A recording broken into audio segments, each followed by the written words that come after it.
नमस्कार दोस्तों, स्वागत है आप सभी का सफलता सीरीज में। तो जो है हम लोग जो है छायावाद टॉपिक पढ़ रहे थे, तो आज से उसके आगे जो है क्वेश्चन डिस्कस करेंगे। तो यहाँ पे जो है पहला क्वेश्चन है कि उर्वशी का काव्य रूप क्या है। तो उर्वशी का काव्य रूप क्या है? महाकाव्य। उर्वशी लिखा कब गया है? 1961 में। इसमें कुल अंक कितने हैं? तो 5 अंक है। इसे दिनकर ने स्वयं काम्याध्यात्म की कृति कहा है। ठीक है। इसका नायक नायिका शब्द देख लेते हैं, यहाँ से भी क्वेश्चन बनता है। तो नायक इनमें जो है पुरुरवा है और नायिका उर्वशी है। यह कथा नट और नटी के माध्यम से प्रस्तुत की गई है। इसमें भौतिक और आध्यात्मिक कथा को पौराणिक कथा का संदर्भ देकर प्रस्तुत किया गया है ना। उर्वशी को जो है 1972 में क्या दिया गया था? ज्ञानपीठ पुरस्कार दिया गया था। ये एक गीत नाट्य है। दिनकर की प्रमुख कृतियां देख लेते हैं। तो रेणुका 1935 का है, हुंकार 1939 का है, रसवंती 1940 का है, रश्मरती जो है 1952 का है, परशुराम की प्रतीक्षा 1936 का है। अगला क्वेश्चन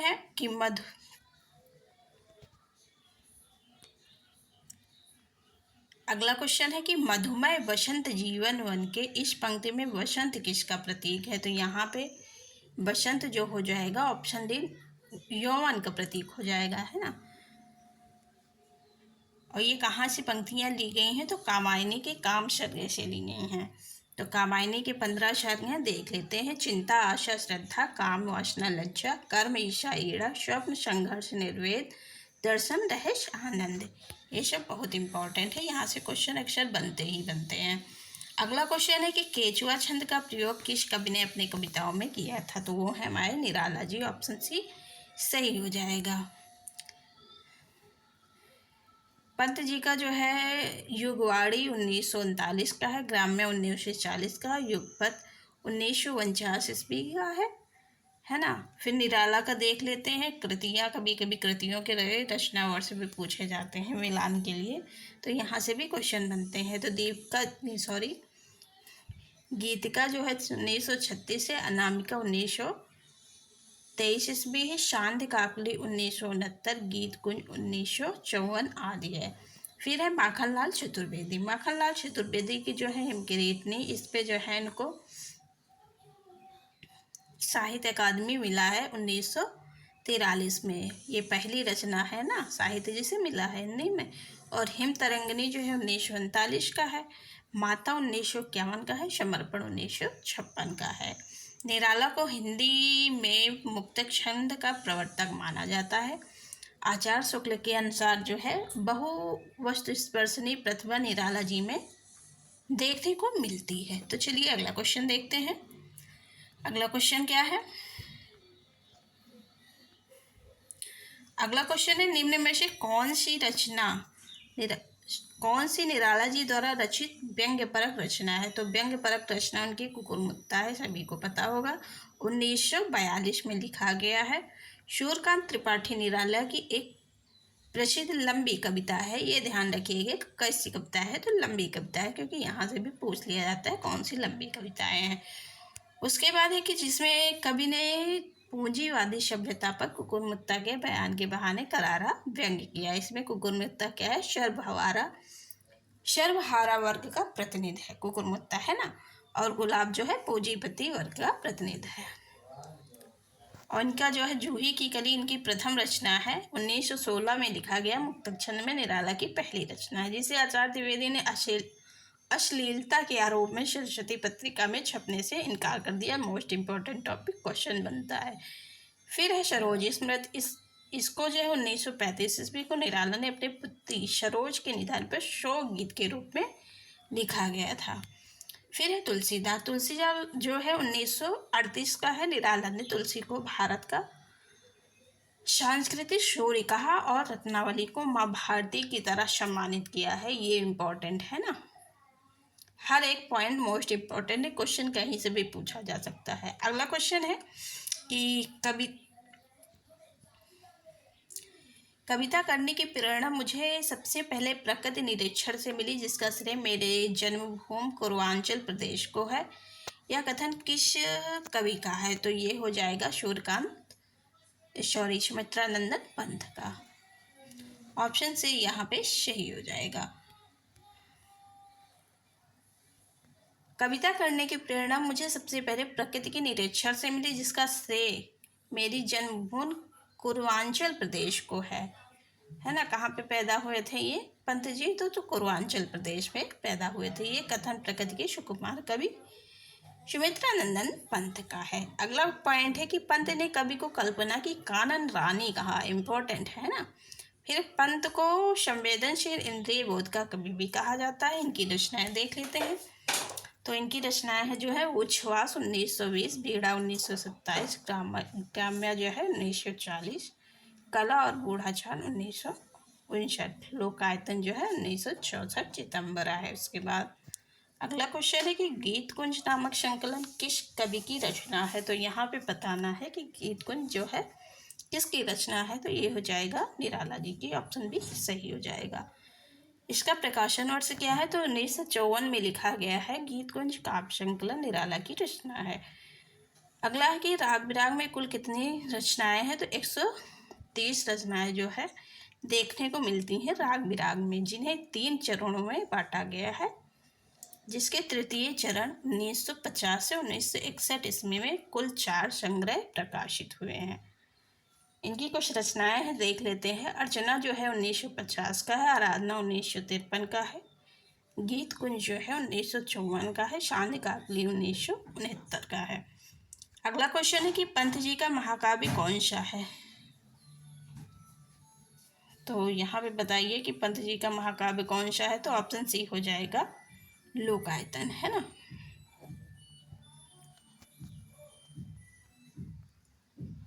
चलिए पंत जी के बारे में कुछ पॉइंट डिस्कस कर लेते हैं। तो पंत जी का महाकाव्य लोकायतन 1964 का है। लोकायतन को पंत जी ने लोक जीवन का महाकाव्य कहा है। इम्पोर्टेंट पॉइंट है। इस पर इन्हें क्या मिला था? सोवियत लैंड पुरस्कार मिला था। किस पे? तो लोकायतन पे। चितंबरा है, इसका जो है प्रकाशन 1965 ईस्वी में।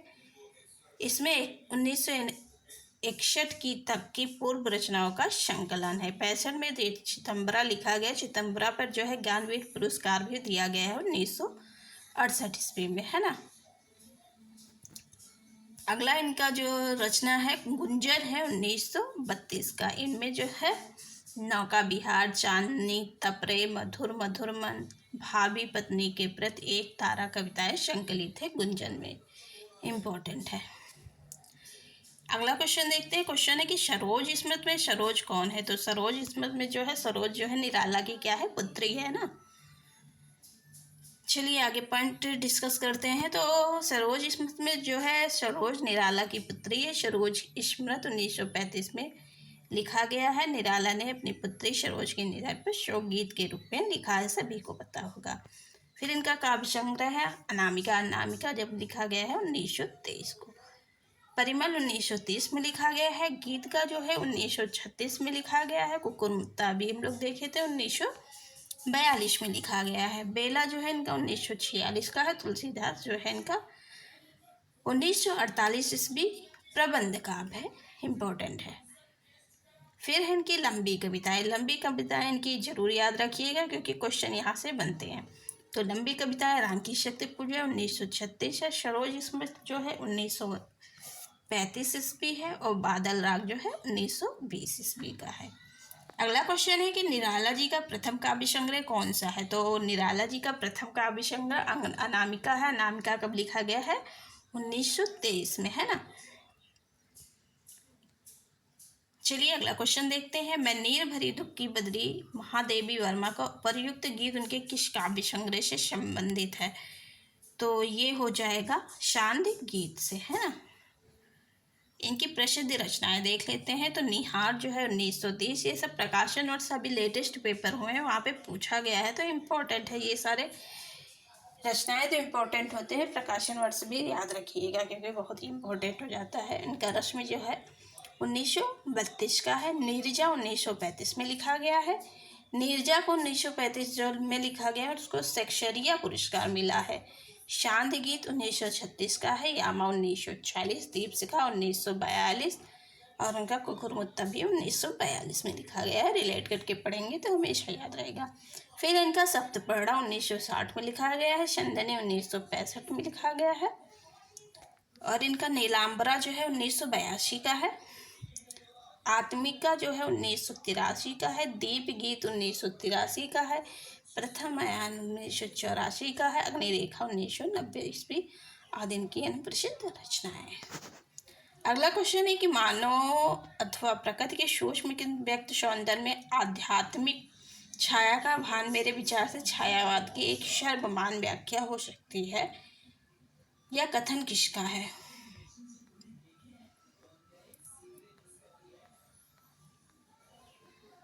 तो ये कथन जो है नंद दुलारे वाजपेयी का है। इम्पोर्टेंट कथन है ना।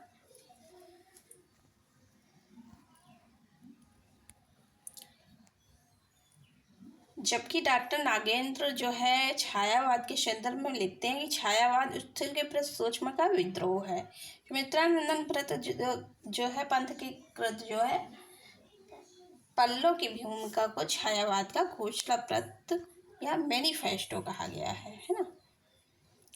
अगला क्वेश्चन है कि प्रकाशन वर्ष के अनुसार निम्नलिखित रचनाओं का सही अनुक्रम। तो यहाँ पे बताना है सही। पहले कौन सा आएगा? तो मधुशाला, एकांत संगीत, शतरंगिनी और मिलन यामिनी, ये सारे इम्पोर्टेंट हैं। इनका प्रकाशन वर्ष चलिए देख लेते हैं। तो मधुशाला 1935 का है। एकांत संगीत 1939 में लिखा गया। शतरंगिनी 1945 में लिखा गया है। और मिलन यामिनी इनका 1950 का है। अगला क्वेश्चन है कि जागो फिर एक बार कविता के रचनाकार कौन है? तो यहाँ पे हो जाएगा निराला, है ना। जागो फिर एक बार कविता रचनाकार सूर्यकांत त्रिपाठी निराला है। इनकी प्रमुख कविताएं हैं राम की शक्ति पूजा, शरोत स्मृत पर, वह तोड़ती पत्थर, जूही की गली बिच्छुक, शांदे सुंदरी आदि। चलिए अगला क्वेश्चन देखते हैं। क्वेश्चन है कि प्रसाद कृत कामायनी महाकाव्य से संबंधित कौन सा कथन सही नहीं है? तो यहाँ पे कौन सा कथन सही नहीं है वो बताना है। तो यहाँ पहला ही ऑप्शन गलत है। आप लोग को भी दिख गया होगा कि इसमें 16 सर्ग बताए गए हैं, जबकि इसमें कितने सर्ग हैं? 15 सर्ग है। तो यही जो है गलत हो जाएगा। तो यही। और चलिए सही कथन देख लेते हैं। सर्गों का नामकरण चिंता, श्रद्धा, आदि मनोविकारों के नाम से हुआ है, ये सही है। इनमें से कौन? इसमें कर्म का संदेश और वैराग्य मत का खंडन है, ये भी सही है। ऑप्शन डी है।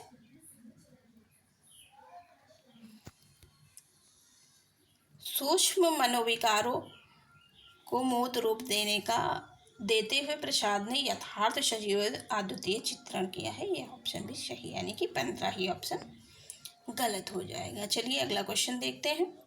क्वेश्चन है कि इनमें से कौन सा कवि अपने रचनाकाल के अंतिम दौर में प्रगतिवाद के भौतिक दर्शन के साथ साथ अरविंद दर्शन से प्रभावित हुआ है? तो वो हमारे पंत जी हैं।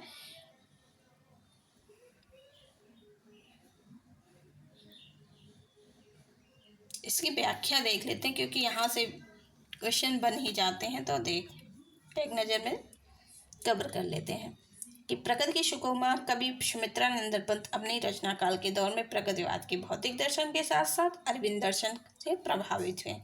इनकी प्रमुख कृति उच्छ्वास ग्रंथ, वीणा, पल्लव, गुंजन, युगांत, युगाड़ी, ग्राम्य आदि है। जबकि जयशंकर प्रसाद जो है समरसतावाद, आनंदवाद दर्शन से प्रभावित है। इनकी प्रमुख कृतियों में उर्वशी, उन्मिलन, प्रेमराज, शोकोच्छ्वास, कामायनी आदि हैं।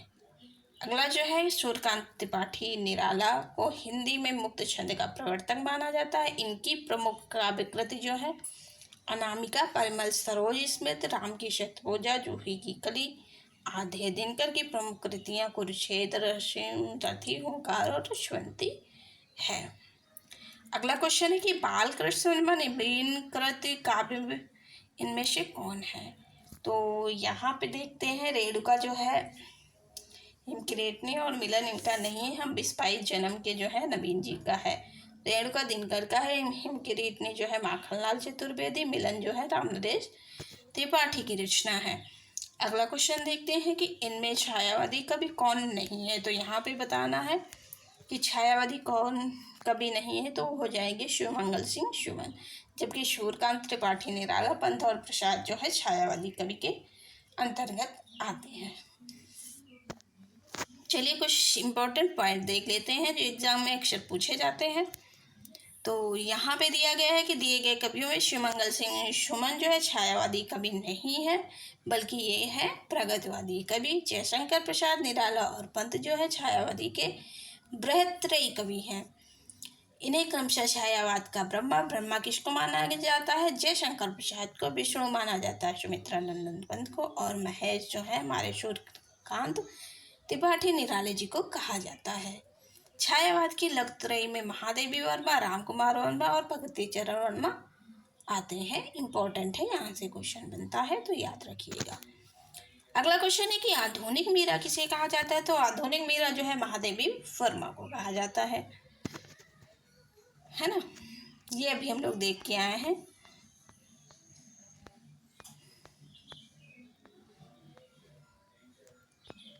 अगला क्वेश्चन देखते हैं कि लिखा है कि प्रकृति के सुकुमार राजकुमार किसे कहा जाता है? तो पंत जी को कहा जाता है। ऊपर क्वेश्चन डिस्कस करके आए हैं तो आप लोग को पता होगा। तो यहाँ पे जो है कवि के उपनाम देख लेते हैं, इंपॉर्टेंट हो जाता है, कभी कभी जो है एग्जाम में पूछ लिया जाता है। तो जयशंकर प्रसाद को क्या कहा जाता है? कलाधर और झारखंडी नाम से जयशंकर जी को पुकारा जाता है। और सूर्यकांत त्रिपाठी को क्या कहा जाता है? निराला नाम से सबको पता होगा। महाप्राण श्रीमान गरगज सिंह वर्मा और साहित्य शार्दुल भी कहा जाता है, यानी कि साहित्य का शेर। शार्दुल में क्या होता है? शेर होता है ना। पंत जी को क्या कहा जाता है? तो प्रकृति का सुकुमार राजकुमार कवि, अप्सरा लोक का कवि, सरसिद्ध गोसाई दत्त पंत, हरिवंश राय बच्चन, जनता के बीच के कवि, ये सब जो है पंत जी को कहा जाता है। अगला क्वेश्चन है कि परमात्मा की छाया आत्मा और आत्मा की छाया परमात्मा पे पढ़ने पे छायावाद की सृष्टि होती है, कथन किसका है? तो ये कथन जो है हमारे राम जी ही कह सकते हैं, यानी कि राम कुमार वर्मा। ऑप्शन डी सही हो जाएगा। ये कोटेशन चलिए देख लेते हैं, वैसे बार बार आता है, एक नज़र देख लेते हैं। डॉक्टर अगेन जो है छायावाद की परिभाषा क्या देते हैं? छायावाद स्थूल के प्रति सूक्ष्म का विद्रोह है।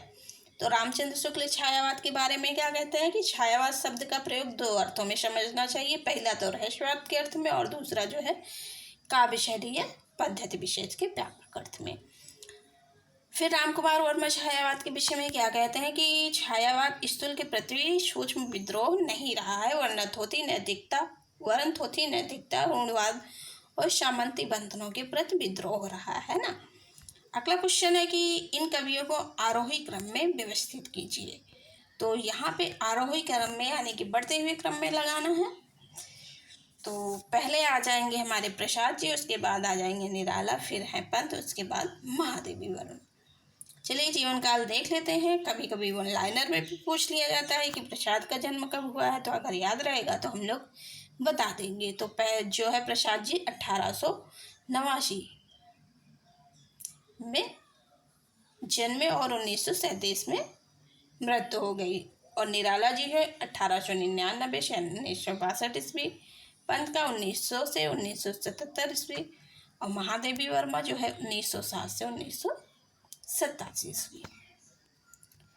अगला क्वेश्चन है कि पेट पीठ दोनों मिलकर हैं, एक चल रहा लंगोटिया टेक इन पंक्तियों में व्यक्त की गई है। तो क्या व्यक्त किया गया है? भिक्षुक वर्ग की दयनीय स्थिति। अगला क्वेश्चन देखते हैं कि इनमें छायावाद की विशेषताओं से संबंधित कौन सा विकल्प सही नहीं है? तो यहाँ पे हो जाएगा ऑप्शन डी, सौंदर्य के प्रति अत्यधिक आकर्षण। ये सही नहीं है। अभी एग्जाम हुआ था जीडीसी का, तो उसमें जो है पूछा गया था, छायावाद की विशेषताएं पूछी गई थी, है ना। तो ये सब समझ लीजिए, ये नहीं कि ये PYQ यहाँ से क्वेश्चन नहीं बनते, यहाँ से क्वेश्चन अक्सर बनते हैं।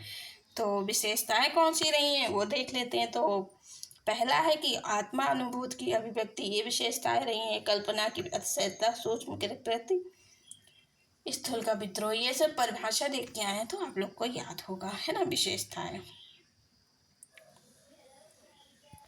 चलिए अगला क्वेश्चन देखते हैं। क्वेश्चन है कि प्रकाशन वर्ष की दृष्टि से महादेवी वर्मा के काव्य संग्रह का सही क्रम लगाइए। तो सबसे पहले इनका क्या आ जाएगा, निहार। निहार 1930 में लिखा गया है। फिर है नीरजा, फिर शांतिगीत, फिर है दीपशिखा, है ना। निहार 1930 का है, नीरजा जो है इनका 1935 का है, जबकि शांतिकांकली जो है, सॉरी शांतिगीत इनका जो है 1936 का है, दीपशिखा 1942 का है। अगला क्वेश्चन है कि निराला की कविता जोही की कली को किस संपादक के बिना प्रकाशित किए वापस कर दिया गया था? तो वो हो जाएंगे महावीर प्रसाद द्विवेदी। ये जो है हम लोग ऊपर देख के आए हैं, तो आई होप ये सब आप लोग को याद हो गया होगा। चलिए अगला क्वेश्चन देखते हैं। क्वेश्चन है कि रावण अशुद्ध होकर भी यदि कर सका त्रस्त, तो निश्चय तुम हो सिद्ध करोगे उसे त्रस्त। राम की शक्ति पूजा कविता में यह कथन किसका है? तो ये है जामवन का। यहाँ पे निराला जी की रचनाएं दी गई हैं, आप लोग ये वीडियो पॉज करके देख लीजिएगा, है ना, क्योंकि इसके बारे में हम लोग चर्चा कर चुके हैं। अगला क्वेश्चन है कि गिरजे का घंटा इनकी पहली कविता मानी जाती है। तो गिरजे का घंटा किनकी है? तो वो है सुमित्रानंद पंत की, है ना। कब लिखा गया? 1916। 1916 में जूही की कली भी लिखी गई है। और जो है सावन पचक जो है प्रथम कविता किसका है? प्रसाद जी का, 1906 में लिखा गया है। ये जो है भारतीय पत्रिका में कलाधर उपनाम से प्रकाशित है। सूर्यकांत त्रिपाठी निराला की प्रथम कविता अभी हम बताए हैं, जूही की कली 1916 में प्रकाशित हुआ है। अगला क्वेश्चन है कि हो गया है व्यर्थ जीवन मैं रण में गया हार, यह काव्य पंक्ति निराला की किस कविता में है? तो ये हो जाएगा वनवेला में। अगला क्वेश्चन है छायावाद युग में लिखी गई कविता पुस्तक ब्रजभाषा के रचनाकार का नाम है? तो राय कृष्ण दास। ऑप्शन सी सही हो जाएगा। छायावाद में लिखी गई कविता पुस्तक ब्रज रस यानी कि ब्रजराज के रचनाकार राय कृष्ण दास है। वियोगी हर की रचना 20 अगस्त 1927 में, और चरखा स्रोत जो है वियोगी हर की है। इनको वियोगी हर को हर प्रसाद भी कहते हैं ना। अगला क्वेश्चन है कि लोकायतन पंथ की प्राबंधिक कृत है जो किन दो खंडों में विभाजित हुई है? लोकायतन सोवियत का पुरस्कार दिया गया था ना, सोवियत लैंड पुरस्कार। तो यहाँ पे ऑप्शन ए सही हो जाएगा। बाह्य प्रवेश और अंतस्थ चेतना इसमें दर्शाया गया है। तो आज का ये लास्ट क्वेश्चन था। कल से हम लोग जो है आगे के क्वेश्चन डिस्कस करेंगे। अगर अच्छा लगा हो तो लाइक शेयर सब्सक्राइब करना ना भूलिएगा। Thank you.